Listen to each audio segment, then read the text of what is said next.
பகவத்கீதையில் 2வது சாப்டரில் 46வது ஸ்லோகம்.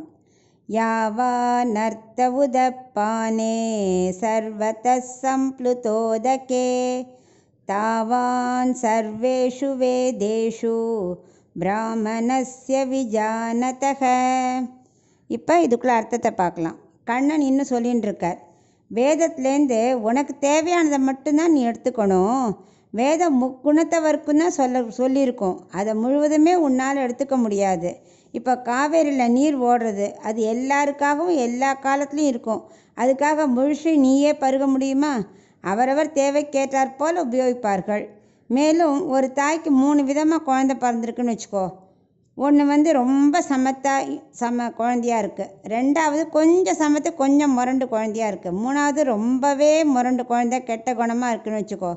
அப்போ தாய் எல்லா குழந்தைக்கும் ஒரே மாதிரி அவள் நடந்துப்பா. முதல் குழந்தைக்கு கொஞ்சமாக அட்வைஸ் பண்ணால் போகும், ரொம்ப தேவையே இல்லை, அதுவே ரொம்ப சமத்து. 2வதுக்கு கொஞ்சம் கூட அட்வைஸ் பண்ணுவா, இப்படி பண்ணு அப்படி பண்ணுன்னு. 3வது நல்வழிப்படுத்த கொஞ்சம் போராட தான் செய்வாள், கொஞ்சம் ஹார்ஷாக தான் நடந்துப்பா. அதை போல் வேதத்தில் அவரவர் விருப்பப்படி தான் தெரிஞ்சுக்க வழி வச்சுருக்கோம். நீ உன் தர்மத்துக்கு ஏற்றதை எடுத்துக்கொள்ளணும் அப்படின்னு சொல்கிறார்.